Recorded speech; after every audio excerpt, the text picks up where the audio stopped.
हरे कृष्णा। आज के श्रीमद् भागवतम क्लास में सभी भक्तों का स्वागत है। आपके आशीर्वाद की आशा रखता हूँ ताकि मैं इतने उच्च विषय पर कुछ बोलने का प्रयास कर सकूं। हम पहले प्रार्थना दोहराएंगे। जय राधा माधवा कुंज बिहारी, जय राधा माधवा जय कुंज बिहारी, जय गोपी जना वल्लभ गिरिवरधारी, जय गोपी जना वल्लभ गिरिवरधारी, जय यशोदानंदना ब्रज जनरंजना, यशोदानंदना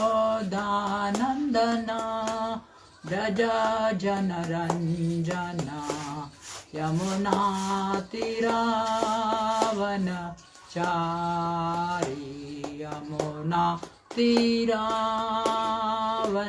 चारी, जय राधा माधवा कुंज बिहारी, जय राधा माधवा कुंज बिहारी, जय राधा माधवा कुंज बिहारी, जय राधा माधवा कुंज बिहारी।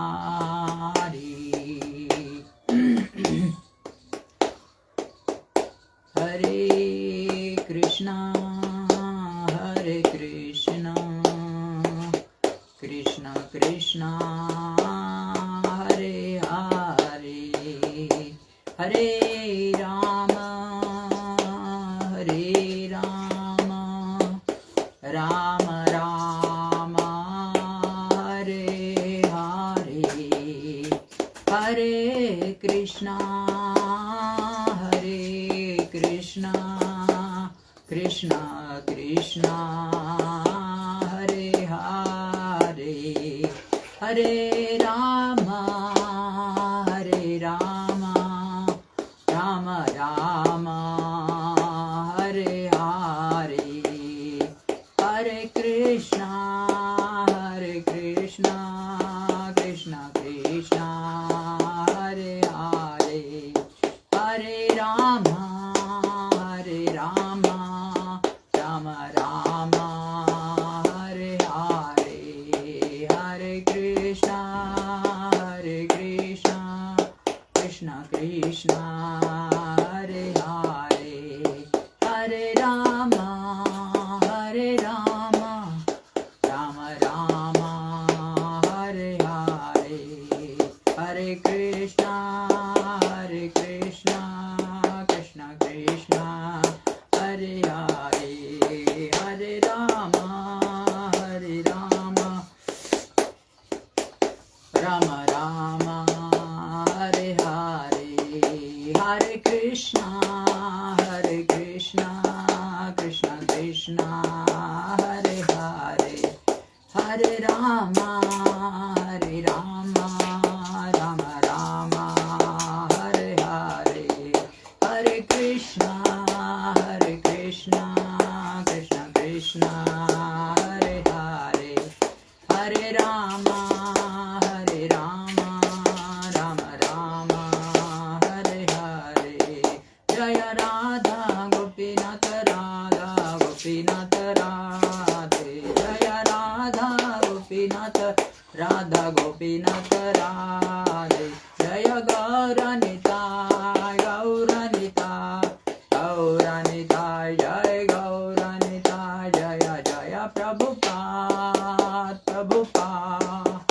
प्रभुपाद प्रभुपाद जय जय गुरुदेव गुरुदेव गुरुदेव गुरुदेव। हरि नाम संकीर्तन की जय, शील प्रभुपाद की जय, ग्रंथराज श्रीमद् भागवतम की जय।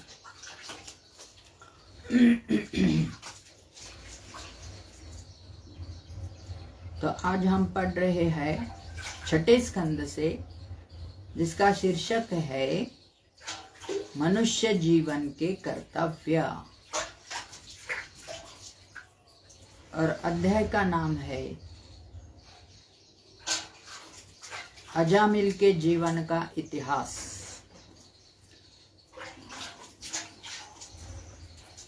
तो और श्लोक क्रमांक आज का है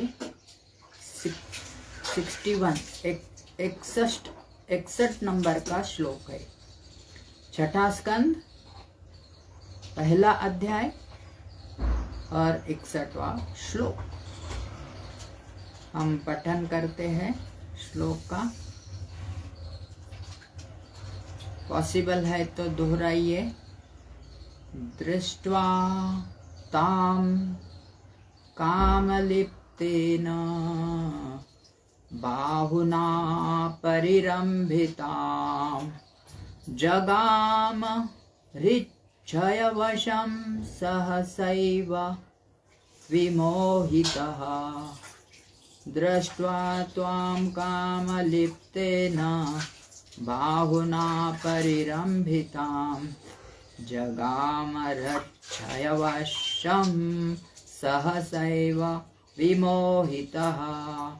दृष्ट्वा तां कामलिप्तेन बाहुना परिरंभितां जगाम हृच्छयवशं सहसैव विमोहितः।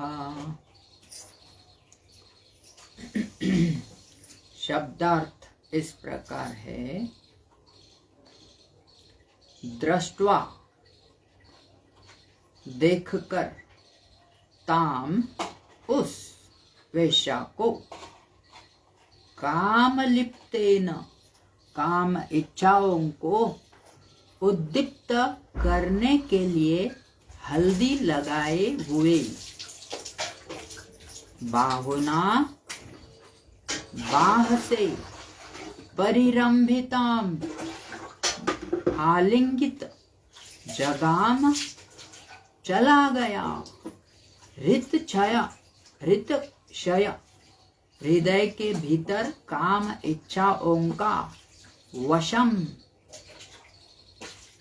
वशीभूत, सहसा एकाएक, एव निस्संदेह, विमोहितः मोहित हुआ।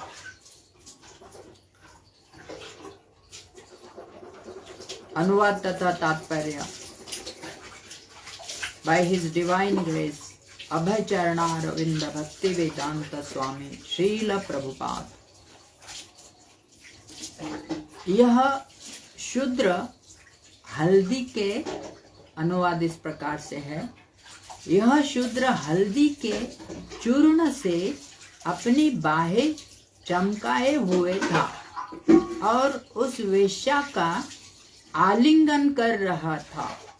जब अजामिल ने उसे देखा तो उसके हृदय में सुप्त काम इच्छा जागृत हो उठी और वह सम्मोहित होकर उसके वश में हो लिया। तात्पर्य में दो ही वाक्य में श्रील प्रभुपाद लिखते हैं। कहा जाता है कि यदि शरीर में हल्दी लगी हो तो यह विपरीत लिंग की काम इच्छाओं को आकृष्ट करता है। कामलिप्तेन शब्द सूचित करता है कि वह शूद्र अपना शरीर हल्दी के लेप से अलंकृत किए था।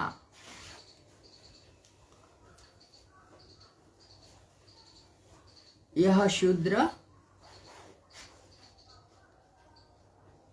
हल्दी के चूर्ण से अपनी बाहें चमकाए हुए था और उस वेश्या का आलिंगन कर रहा था। जब अजामिल ने उसे देखा तो उसके हृदय में सुप्त कामेच्छाएं जागृत हो उठी और वह सम्मोहित होकर उसके वश में हो लिया। ओम नमो भगवते वासुदेवाय।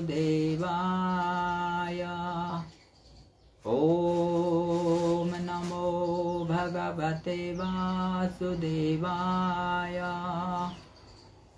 ओम नमो भगवते वासुदेवाय। नारायणं नमस्कृत्य नरं चैव नरोत्तमं देवीं सरस्वतीं व्यासां ततो जयमुदीरये। नष्टप्रायेषु भद्रेषु नित्यं भागवत सेवया भगवती उत्तमश्लोके भक्तिर्भवति नैष्टिकी। ॐ अज्ञानतिमिरान्धस्य ज्ञानाञ्जनशलाकया चक्षुरुन्मीलितं येन तस्मै श्रीगुरुवे नमः। श्रीचैतन्यमनोऽभीष्टं स्थापितं येन भूतले स्वयं रूपः कदा मह्यं ददाति स्वपदान्तिकम्। वन्दे अहं श्रीगुरो श्रीयुतपदकमलं श्रीगुरून् वैष्णवांश्च श्रीरूपं साग्रजातं सहगण रघुनाथान्वितं तं सजीवं साद्वैतं सावधूतं परिजनसहितं कृष्णचैतन्यदेवं श्रीराधा कृष्णपादान् सहगणललिता श्रीविशाखान्वितांश्च नमो विष्णुपादाय कृष्णप्रेष्ठाय भूतले श्रीमते भक्तिवेदान्तस्वामिन् इति नामिने। नमस्ते सारस्वते देवे गौरवाणी प्रचारिणे निर्विशेषा शून्यवादी पाश्चात्यदेशतारिणे। नमः ॐ विष्णुपादाय कृष्णप्रेष्ठाय भूतले श्रीमते भक्तिसिद्धान्त सरस्वती इति नामिने। श्रीवार्षभानवी देवी दयिताय कृपाब्धये कृष्णसम्बन्धविज्ञानदायिने प्रभवे नमः। माधुर्योज्ज्वलप्रेमाढ्य श्रीरूपानुगभक्तिदा श्रीगौरकरुणा शक्तिविग्रहाय नमोऽस्तुते। नमस्ते गौरवाणी श्रीमूर्तये दीनतारिणे रूपानुगविरुद्ध अपसिद्धान्तध्वान्तहारिणे। नमो गौरकिशोराय साक्षाद् वैराग्यमूर्तये विप्रलम्भरसम्बोधे पादाम्बुजाय ते नमः। नमो भक्तिविनोदाय सच्चिदानन्दनामिने गौरशक्तिस्वरूपाय रूपानुगवराय ते श्रीगौर आविर्भाव भूमेस्त्वं तं निर्दिष्टा सज्जनप्रियः वैष्णवः सार्वभौम श्रीजगन्नाथाय ते नमः। वाञ्छाकल्पतरुभ्यश्च कृपा सिन्धुभ्य एव च पतितानां पावनेभ्यो वैष्णवेभ्यो नमो नमः। नमो महावदान्याय कृष्णप्रेमप्रदायते कृष्णाय कृष्णचैतन्यनाम्ने गौरत्विषे नमः। पञ्चतत्त्वात्मकं कृष्णं भक्तरूपः स्वरूपकं भक्तावतारं भक्ताख्यं नमामि भक्तशक्तिकं। हे कृष्ण करुणा सिन्धु दीनबन्धो जगत्पते गोपेश गोपिका कान्त राधा कान्त नमोऽस्तुते। जयतां सुरतौ पङ्गुर्मम मन्दमतिर्गति मत्सर्वस्वपदाम्भोजौ राधा मदनमोहनौ दिव्यद्वृन्दारण्यकल्पद्रुमदः श्रीमद्रत्नागार सिंहासनस्थौ श्रीमद्राधाशीलगोविन्ददेवौ प्रेष्ठालिभिः सेव्यमानो स्मरामि। श्रीमान् राजरजारम्भिवां शिवटतटस्थितकर्षणवेणुस्वनर्गोपि गोपीनाथा नाथः श्रीस्तु नः तप्तकाञ्चन गौराङ्गी राधे वृन्दावनेश्वरी वृषभानुसुते देवी प्रणमामि हरिप्रिये वाञ्छा हरिप्रिये। जय श्री कृष्ण चैतन्य प्रभु नित्यानंद श्री अद्वैत गदाधर श्रीवासादि गौर भक्त वृंद। हरे कृष्ण कृष्ण कृष्ण हरे हरे, हरे राम राम राम हरे हरे। हरे कृष्ण कृष्ण कृष्ण हरे हरे, हरे राम राम राम हरे हरे। हरे कृष्ण कृष्ण कृष्ण हरे हरे, हरे राम राम राम हरे हरे।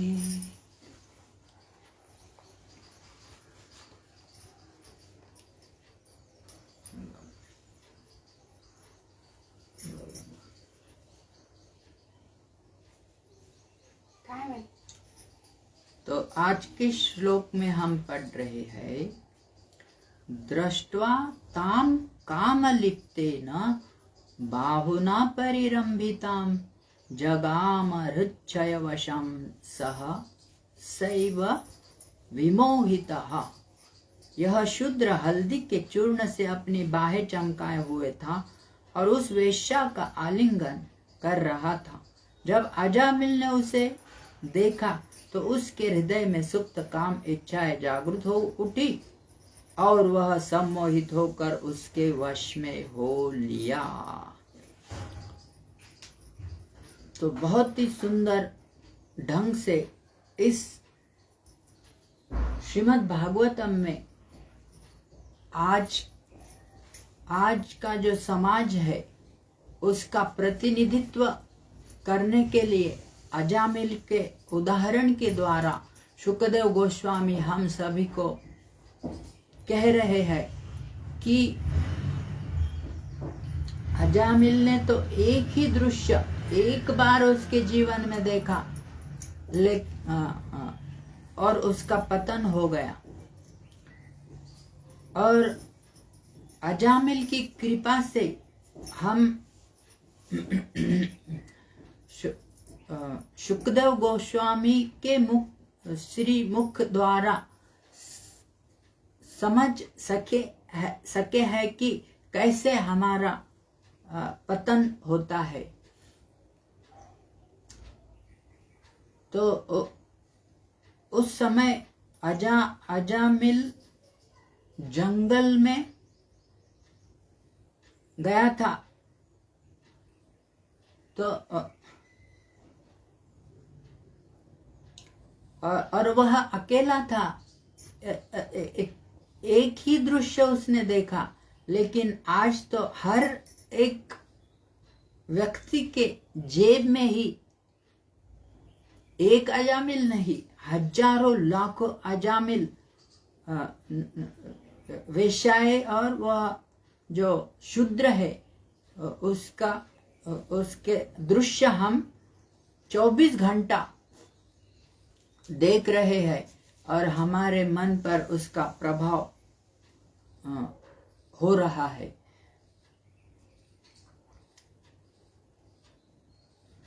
तो कैसे यह इस ब्राह्मण के सभी गुण उसने खो दिए एक दृश्य देखने के कारण। लेकिन कलयुग में हर व्यक्ति, हम जन्म से ही शूद्र पैदा होते हैं, शूद्र संभव कलयुग में है। सबसे जो निकृष्ट युग है उसमें हम हमारा जन्म हुआ है, और हर एक घर में अजामिल का दर्शन हमें आज होता है। तो कैसे इस कलयुग के प्रभाव से बचा जाए, इसलिए चैतन्य महाप्रभु ने हमें सरल मार्ग प्रदान किया है। 11वें स्कंद में नवयोगेंद्र के संवाद में कलयुग का वर्णन आता है। कलेर दोषो निधे राजन, कलयुग दोषों का सागर है, समुद्र है। और जानते हुए या न जानते हुए हमारे मन, वाणी तथा शरीर से पाप हो रहा है और उसका ज्ञान भी हमें नहीं है कि कैसे हम पाप में लिप्त हो रहे हैं और माया के बंधन से बंधे जा रहे हैं।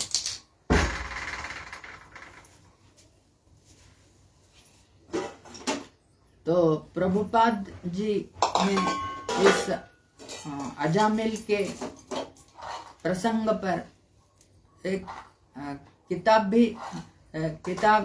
पुस्तक के रूप में प्रकाशित हुआ है। प्रभुपाद जी ने अनेक प्रवचन इसमें इस अजामिल के प्रसंग पर दिए हैं। तो प्रभुपाद जी के शब्दों में हम इसको समझने का प्रयास करेंगे।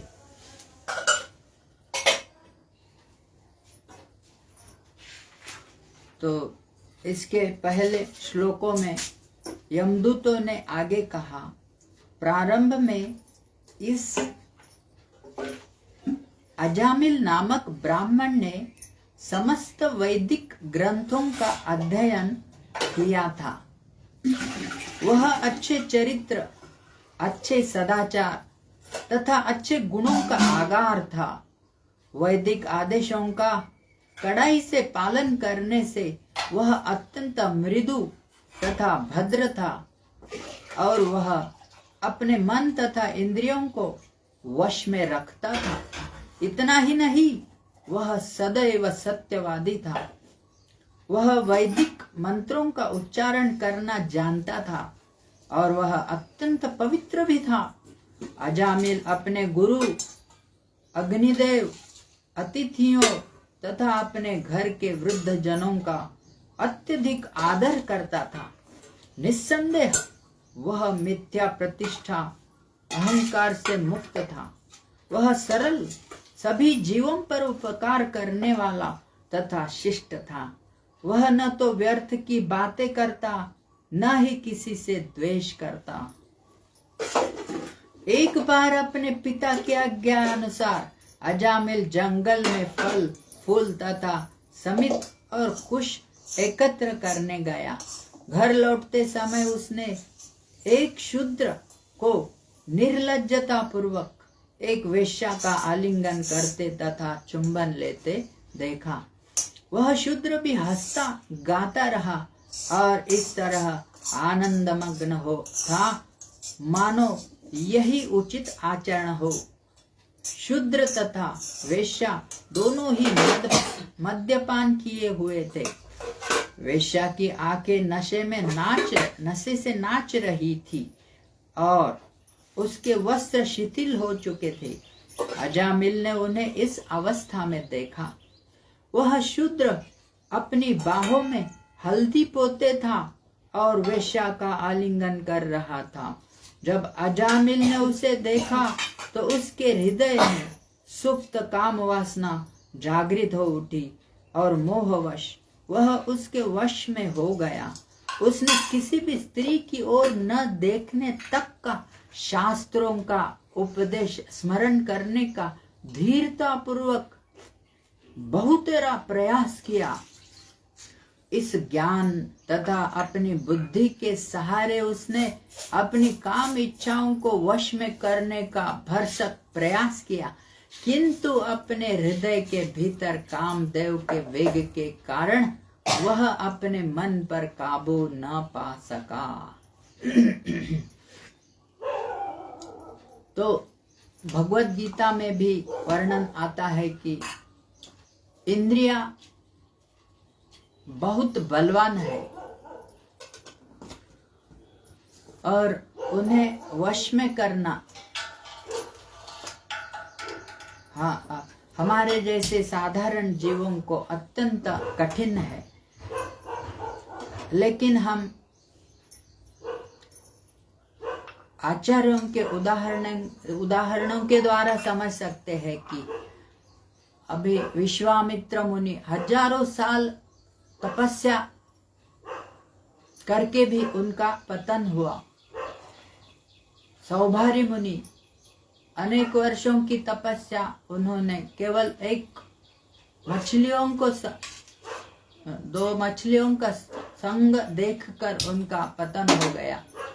लेकिन दूसरी तरफ हरिदास ठाकुर का उदाहरण हम देखते हैं। वे केवल हरिनाम कर रहे थे और साक्षात माया देवी, उन्होंने कोई साधारण प्रसंग या कुछ दृश्य नहीं देखा, लेकिन साक्षात माया देवी उनके सामने सुंदर वेश धारण करके आई थी, फिर भी वे विचलित नहीं हो पाए। तो ऐसा साधन हमें चैतन्य महाप्रभु ने प्रदान किया है कलियुगों के दोषों से बचने के लिए। तो प्रभुपाद ब्राह्मण के गुणों के बारे में चर्चा करते हैं। यमदूत पुण्य तथा पाप की वास्तविकता तथा इस जगत में जीव किस तरह फंसा हुआ है, इसकी व्याख्या कर रहे हैं। अजामिल का इतिहास बताते हुए यमदूत कहते हैं कि वह वैदिक वांग्मय का विद्वान था। वह सदाचारी, स्वच्छ तथा सबों के प्रति दयालु था। वास्तव में उसमें सभी गुण थे, सद्गुण थे। दूसरे शब्दों में वह पूर्ण ब्राह्मण था। ब्राह्मण से यह आशा की जाती है कि वह पूर्णतया पवित्र हो, सभी विधि विधानों का पालन करे तथा सभी सद्गुणों से युक्त हो। पुण्य के लक्षण इन श्लोकों में बतलाए गए हैं। एक तरह से अजामिल पूर्ण ब्रह्मचारी के नियमों का पालन करने वाला, अत्यंत विनम्र, सत्यवादी, स्वच्छ तथा शुद्ध था। इन सब गुणों के होने पर भी वह नीचे क्यों गिरा और यमराज द्वारा दंडित होने के लिए क्यों धमकाया गया, इसका वर्णन यहाँ पर हुआ है। ब्राह्मण परिवार में जन्म लेने के कारण अजामिल स्वभावतः श्रुत संपन्न था। श्रुत का अर्थ है वेदों का अध्ययन करने से अजामिल का वैदिक ज्ञान समृद्ध था। भारत में ब्राह्मणों को पंडित कहा जाता है। ब्राह्मण कभी भी मूर्ख तथा मूढ़ नहीं हो सकता। अतएव जिसे वेदों का ज्ञान न हो वह ब्राह्मण नहीं हो सकता। विद्वत्ता की दृष्टि से वेदों का पठन मात्र समय का अपव्यय है। मनुष्य को वेदों के ज्ञान का व्यवहार करना चाहिए, तो उसका आचरण भी हमें आचरण में लाना आवश्यक है। सुविधा भोगी वेदांती सिगरेट पीते हैं और वेदांत पढ़ते हैं, किंतु ऐसा अध्ययन व्यर्थ होता है। हमने कई तथाकथित सन्यासियों को वेदांत पर प्रवचन करते एवं पूरा समय धूम्रपान करते देखा है। अजामिल उस तरह का न था। इसीलिए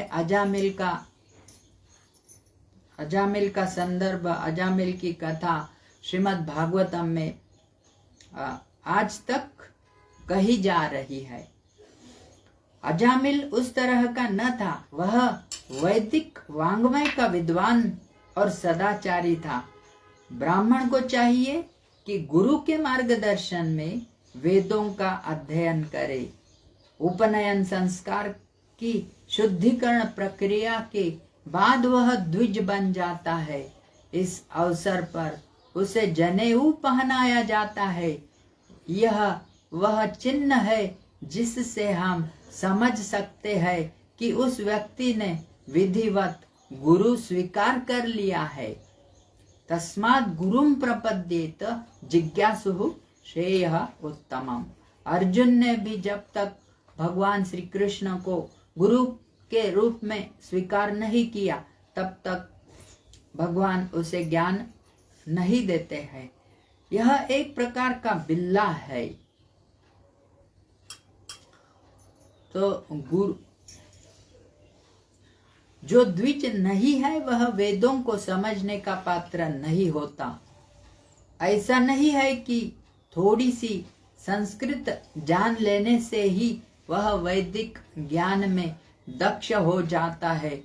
अनेक विदेशी विद्वानों ने वेदों का अनुवाद किया है, किंतु हम उनके अनुवादों को प्रामाणिक नहीं मानते, क्योंकि वेद के विद्यार्थी को द्विज बनना आवश्यक है।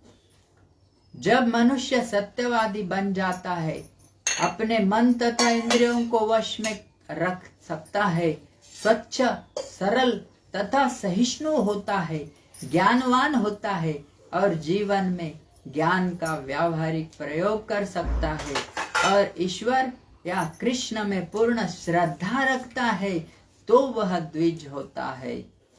ऐसे व्यक्ति को सुनिश्चित योग्य ब्राह्मण कहा जा सकता है और वह वेदों का अध्ययन कर सकता है तथा उन्हें समझ सकता है। अजामिल न केवल ब्राह्मण परिवार में जन्मा था, अपितु वह वैदिक ज्ञान में पटु भी था। उसने युवावस्था में वेदों का पूर्ण रूप से अध्ययन किया था। वह शीलवान था, वह सदाचारी था, जिसका अर्थ है कि वह स्वच्छ रहता और प्रातः वैदिक मंदिर के मंगल आरती जैसे अनुष्ठानों में सम्मिलित होता था। वह सद्गुणों का आगार था। हम भी सदाचारी बन सकते हैं यदि हम नियम पूर्वक भक्ति का अभ्यास करें, जिसमें मंगल आरती में प्रतिदिन उपस्थित रहना तथा हरे कृष्ण मंत्र की 16 मालाओं का जप करना सम्मिलित है। इन अभ्यासों से धीरे धीरे हमारे भौतिक कल्मश दूर हो जाएंगे। गुरु से दीक्षा ग्रहण करने पर इन आध्यात्मिक कार्यों को प्रतिदिन संपन्न करने का व्रत लेना पड़ता है। आज चूंकि अक्षय तृतीया है, तो हम भी व्रत ले सकते हैं कि कैसे गुरु के शरण में जाकर प्रतिदिन नियमों का पालन करके आध्यात्मिक जीवन में प्रगति करे। यहाँ तक कि वृंदावन के षड गोस्वामी जो मुक्त जीव थे, महामंत्र का अनेक बार नियम पूर्वक नित्य प्रति कीर्तन करते थे और अर्चा विग्रह तथा भक्तों को नमस्कार करना कभी नहीं भूलते थे। रघुनाथ दास गोस्वामी तो प्रतिदिन अनेक बार दंडवत करते थे। ये कार्य सूचित करते हैं कि ये गोस्वामी धृत व्रत थे। हम दृढ़ संकल्प के साथ तपस्या किए बिना ईश्वर तक नहीं पहुंच सकते। जो व्यक्ति आध्यात्मिक उन्नति करने के प्रति गंभीर रहता है, उसे इन सारे विधानों को मानना पड़ता है। अजामिल में समस्त ब्राह्मण गुण विद्यमान थे और वह समस्त आवश्यक मंत्र तथा गायत्री मंत्र तथा हरे कृष्ण महामंत्र जानता था। यही नहीं, वह सदैव अपने गुरु की सेवा करता था। ब्राह्मण का यह सर्वप्रथम गुण है। वैदिक काल में प्रत्येक उच्च जाति का परिवार स्नान करने तथा वैदिक मंत्रों का उच्चारण करने के बाद प्रातःकाल अग्नि यज्ञ करता था। अग्नि निरंतर जलती रहती थी। वे अग्नि को गुरु को और परिवार के समस्त गुरुजनों को तर्पण देते थे। इस तरह वे अपने माता पिता तथा गुरु को प्रतिदिन नमस्कार करते। आजकल ऐसा नहीं किया जाता है, किंतु वैदिक प्रणाली में यह तो प्रतिदिन का पहला कार्य था। गुरुजनों का आदर करने का सबसे उत्कृष्ट उदाहरण युधिष्ठिर महाराज है।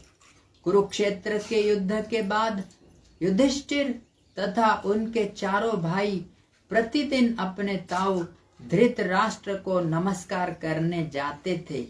धृतराष्ट्र ने पांडवों को विनष्ट करने के लिए अनेक षड्यंत्र रचे थे और अंत में उन पर युद्ध घोषित कर दिया। किंतु इसका परिणाम यह हुआ कि उसके 100 पुत्र मारे गए। युद्ध हार जाने के बाद भी उसने अपने भाई पांडु के पुत्रों का स्वागत करने से इनकार कर दिया। यह राजा युधिष्ठिर का महान अपमान था। एक दिन धृतराष्ट्र के छोटे भाई विदुर ने, जो कि महान वैष्णव थे, धृतराष्ट्र के पास जाकर कहा, हे भ्राता, आप इतने निर्लज्ज है कि पहले तो आपने पांडवों के विरुद्ध युद्ध घोषित किया और जब आप इतने वृद्ध होकर भी राजा युधिष्ठिर का स्वागत अपने अतिथि रूप में नहीं कर रहे हैं, उन्हीं के घर में उन्हीं के खर्च पर रह रहे हैं, तो क्या आप इतने बेहया है? विदुर ने धृतराष्ट्र से उसकी पारिवारिक अनुरक्ति तोड़वाने के लिए ही इस तरह के शब्द कहे थे। धृतराष्ट्र वृद्ध था और उसके सारे पुत्र मारे जा चुके थे, फिर भी वह गृहस्थ बना बढ़िया भोजन कर रहा था। इसी से हम समझ सकते हैं कि पारिवारिक अनुरक्ति अत्यंत प्रबल होती है। विदुर ने धृतराष्ट्र को फटकारा, आपको कफ निकल रहा है, आपका कफ निकल रहा है और आपका यकृत कमजोर है, क्योंकि आप वृद्ध है, आपको शीघ्र ही मरना है, फिर भी आप कुत्ते की तरह अपने आसन से चिपके हुए हैं। क्या आप में एक कुत्ते जैसी निर्लज्जता है और जो सदा स्वामी के टुकड़े के लिए प्रतीक्षा करता रहता है। विदुर के कटु वचन सुनकर धृतराष्ट्र का कठोर हृदय पसीजा और उसने उत्तर दिया, हाँ भाई विदुर, तुम मुझे बताओ कि मैं क्या करूं। विदुर ने कहा, मेरे साथ तुरंत जंगल चले, अपने शेष दिन कृष्ण भावनामृत में लगाए, आप मेरे साथ आए। इस तरह किसी को बताए बिना धृतराष्ट्र विदुर के साथ चला गया और उसकी साध्वी पत्नी गांधारी भी उसके साथ हो ली। वे दोनों अपना जीवन भगवान का ध्यान करने में बिताने के लिए जंगल चले गए। प्रातःकाल जब राजा युधिष्ठिर नमस्कार करने आए और देखा कि उनके ताऊ नहीं है, तो वे यह सोचकर कि धृतराष्ट्र अत्यंत बूढ़े हैं, चिंतित हो उठे। उसी समय नारद मुनि वहां प्रकट हुए और उन्होंने सूचना दी, आप चिंता न करें, धृतराष्ट्र तथा उनकी पत्नी गांधारी को आपके चाचा विदुर जंगल ले गए हैं। श्रीमद् भागवत की यह कथा परिवार के वृद्ध जनों को नमस्कार करने की प्रणाली का दृष्टांत प्रस्तुत करती है। प्रातःकालीन कृत्य समाप्त करने के बाद मनुष्य को चाहिए कि वह गुरु तथा परिवार के वृद्ध जनों के पास चलकर उन्हें नमस्कार करे। उसे अतिथि को भी नमस्कार करना चाहिए। सामान्यतया हमें पता रहता है कि हमारे घर कौन अतिथि कब आने वाला है और हम पहले से तैयारी कर सकते हैं, किंतु कभी कभी ऐसा होता है कि बिना सूचित किए कोई आ जाता है, उसका भी आदर सत्कार होना चाहिए। हरे कृष्ण। तो इस तरह अजामिल को उसकी युवावस्था में अपने गुरु तथा गुरुजनों के प्रति सम्मान करने की शिक्षा दी गई थी। वह सदाचार के लक्षणों में से एक है। शीलवान होना दूसरा लक्षण है। दूसरे शब्दों में वह सारे जीवों के साथ मैत्री भाव रखता था। असली ब्राह्मण हर एक का, यहाँ तक कि चींटी का भी मित्र होता है। इस संदर्भ में नारद मुनि तथा एक शिकारी के विषय में एक कथा है। एक बार नारद मुनि प्रयाग के निकट एक जंगल से होकर जा रहे थे। उन्होंने देखा कि बहुत से पशु अधमरे पड़े हैं। इन कष्ट पा रहे प्राणियों के प्रति दया आने से वे चिल्ला उठे, कौन है वह दोषी जो इन पशुओं को इस तरह मरने के लिए छोड़ गया है? बर्बर शिकारी मृगारी ने उत्तर दिया, हे मुनि, मुझे अपना कार्य करने दे। यदि आप यहाँ मृग चर्म मांगने आए हो तो मैं दे दूंगा। किंतु नारद ने कहा, मैं तुमसे कुछ भी मांगने नहीं आया, किंतु तुमसे यह पूछने आया हूँ कि तुम इन पशुओं को अधमरा क्यों छोड़ रहे हो? यह महान पाप है। अच्छा हो कि तुम इन्हें पूरी तरह से मार दो। मृगारी ने उत्तर दिया, मेरे पिता ने मुझे इन्हें इसी तरह से मारने की शिक्षा दी है। मैं नहीं जानता था कि यह पाप पूर्ण कृत्य है। नारद ने कहा, हाँ, यह अत्यंत पाप पूर्ण कृत्य है। तुम्हें इसके लिए अत्यंत कष्ट भोगना होगा। शिकारी भावुक हो उठा और पूछने लगा, मुझे क्या करना चाहिए? नारद ने उसे सलाह दी, तुम व्यर्थ का कार्य छोड़ दो। मृगारी ने आपत्ति की, तब मैं क्या खाऊंगा? किंतु नारद मुनि ने कहा, मैं तुम्हें भोजन दूंगा। शिकारी मान गया। ठीक है, आप मुझे भोजन दे तो मैं यह कार्य छोड़ सकता हूँ।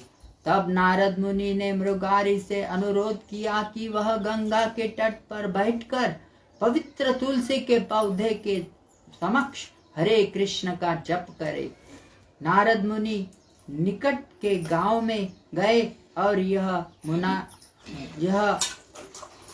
सूचना दी कि एक शुद्ध वैष्णव पास ही गंगा के तट पर जप कर रहा है। मृगारी को बैठा तथा शांतिपूर्वक जप करता देखकर गांव वालों ने एक दूसरे से कहा, इसने शिकारी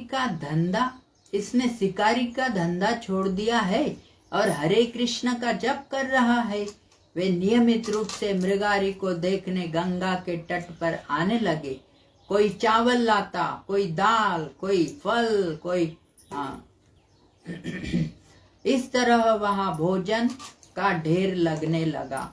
शिकारी मृगारी आश्चर्य करने लगा, नारद मुनि मेरे पास इतना भोजन क्यों भेज रहे हैं? मुझे तो केवल स्वयं तथा अपनी पत्नी का भरण पोषण करना है। अतएव वह इस भोजन का वितरण करने लगा। प्रतिदिन हरे कृष्ण जप करके तथा प्रसाद वितरण करके वह पूर्ण वैष्णव बन गया। इस कृष्ण भाव प्रभुपाद जी कहते हैं, इस कृष्ण भावनामृत आंदोलन में भी यह प्रणाली चालू की गई है। प्रत्येक कृष्ण मंदिर में हरे कृष्ण महामंत्र का कीर्तन तथा प्रसाद वितरण किया जाता है। और कुछ समय बाद नारद मुनि ने अपने मित्र पर्वत मुनि को बुलाकर कहा, मेरा एक अति उत्तम शिष्य है जो शिकारी था, चलो उसके पास चले और देखे कि उसका क्या हाल है। पर्वत मुनि राजी हो गए। जब दोनों मुनि उस मृगारी के घर पहुंचे तो उन्होंने देखा कि वह बड़े बड़े पग भरकर कूद रहा था। नारद मुनि को देखकर उसने उनके चरणों पर दंडवत प्रणाम किया, किंतु ऐसा करने के पूर्व उसने अपनी धोती के छोर से जमीन पर रेंगती चींटियों को झाड़ दिया, जिसमें वे कुचल न जाए। वह इसलिए दूर दूर पग रख कर कूद रहा था कि कहीं चींटियों पर पाँव न पड़ जाए। यह वही व्यक्ति था जो कुछ समय पूर्व सभी तरह के जीवों को सता रहा था, किंतु अब वही व्यक्ति एक चींटी को मारने के लिए तैयार न था। ऐसा होता है वैष्णव का स्वभाव। अतः अजामिल में विनयशीलता का यह गुण था जो ब्राह्मण में प्रमुख होता है। इसके अलावा अजामिल गर्विला भी न था, वह अहंकार से रहित था। अहंकार का अर्थ है मैं यह करता हूँ, मैं वह करता हूँ, अतएव मैं इतना महान बन गया हूँ। अजामिल इस प्रवृत्ति से रहित था, न ही वह ईर्ष्यालु था। आज के अधम समय में प्रत्येक व्यक्ति एक या अधिक व्यक्तियों से ईर्ष्या रखता है, किंतु अजामिल जैसे ब्राह्मण इस प्रवृत्ति से मुक्त होते हैं। जिस किसी ने ये ब्राह्मण गुण अर्जित कर लिए हो और जो कोई ब्राह्मण आदतों का अभ्यस्त हो, वही भौतिक बंधन से मुक्त हो सकता है।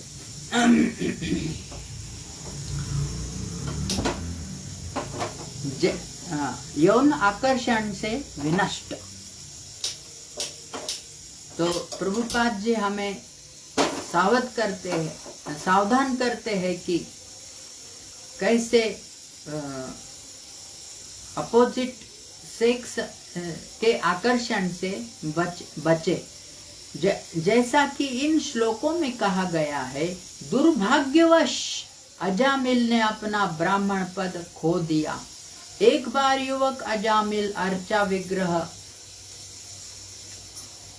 तो इस तरह प्रभुपाद जी सुंदर रूप से इस प्रवचन में वर्णन करते हैं। और भक्ति विनोद ठाकुर अपने एक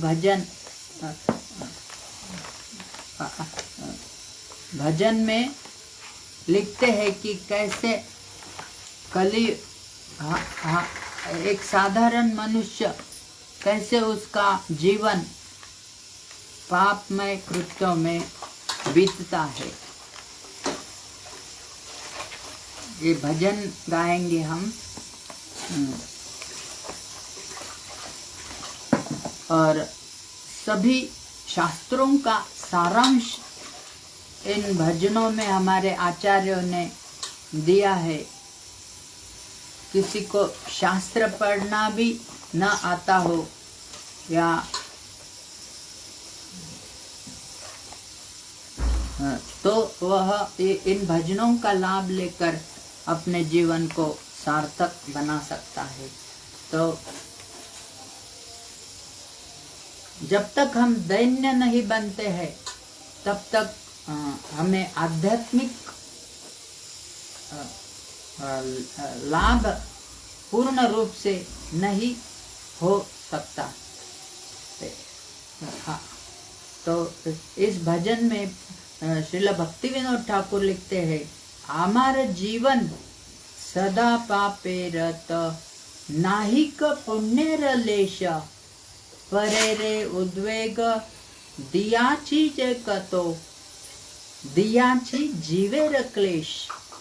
तो मेरे जीवन में पुण्य का लवलेश भी नहीं है, ऐसा मैं महापापी हूँ। मैं दूसरों को केवल उद्वेग और क्लेश प्रदान करता हूँ। निज सुख लागी, मेरे स्वार्थ मेरी इंद्रिय भोग के लिए पापे ना ही डरी, पाप से नहीं डरता हूँ। दयाहीन स्वार्थ पर दयाहीन बन जाता हूँ और स्वार्थ प्रेरित होकर अपने इंद्रिय तृप्ति हेतु पाप में कर्म करता हूँ। पर सुखे दुखी, जब कोई सुखी मुझे दिखता है तो मुझे दुख होता है उससे। सदा मिथ्या भाषी, सदा मैं झूठी प्रतिष्ठा के पीछे भागता हूँ। पर दुख सुख करो, और यदि दूसरा कोई दुखी है तो मैं सुखी बन जाता हूँ। अशेष कामना, मेरे हृदय में अनंत कामनाओं का वास है। हृदय माझे मोर, क्रोधी, मैं क्रोधी हूँ। दंभ परायण, मदमत्त सदा, विषय मोहित, हिंसा गर्व विभूषण। और हिंसा और गर्व मेरे विभूषण है। हमेशा मैं विषयों से मोहित रहता हूँ और मद से मत्त रहता हूँ। निद्रा आलस्य हत, निद्रा और आलस से मैं पीड़ित हूँ। सुकार्य विरत, सुकार्य करने में मेरी प्रवृत्ति नहीं है। अकार्य उद्योगी आमी, और अकार्य में मैं बहुत उत्साह से लग जाता हूँ। प्रतिष्ठा लागे या शाठ्य आचरण, प्रतिष्ठा प्राप्त करने के लिए मैं फंसाता हूँ, औरों को फंसाकर मैं प्रतिष्ठा प्राप्त करने का प्रयास करता हूँ। लोभ हत सदा कामी, और लोभ, काम, क्रोध, लोभ, यह मेरे शत्रुओं को मैं मित्र समझ बैठा हूँ। एहेनो दुर्जन सज्जन वर्जित, अपराधी निरंतर,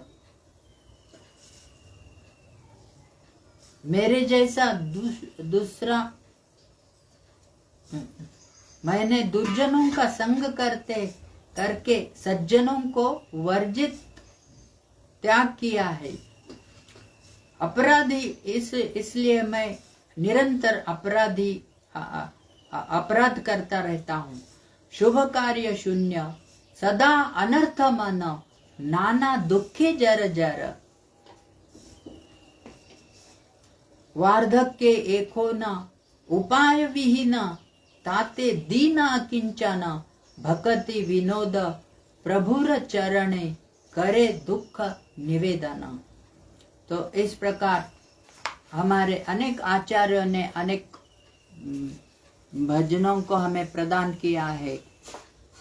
वे उनके लिए नहीं बल्कि हमारे लिए उन्होंने इतने सुंदर भजन हमें प्रदान किए हैं। और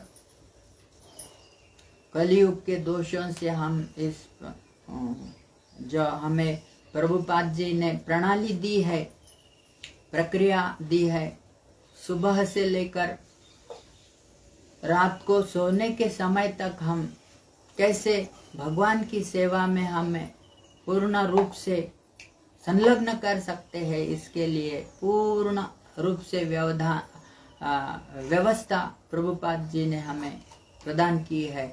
और सरल तरीके से केवल हरे कृष्ण महामंत्र का जप करके और 4 नियमों का पालन करके, जैसे कि मैच फॉर्मूला से हम match MATCH, mercy, austerity, truthfulness, cleanliness and holiness, इस प्रक्रिया से के द्वारा हम चारों पाप के जो स्तंभ है उससे बचकर कैसे हम धीरे धीरे प्रगति कर सकते हैं, इसके बारे में हम कृष्ण भावनामृत को पालन करके हमारा जीवन सार्थक कर सकते हैं। तो यहाँ हम विराम लेते हैं। हरे कृष्णा। धन्यवाद।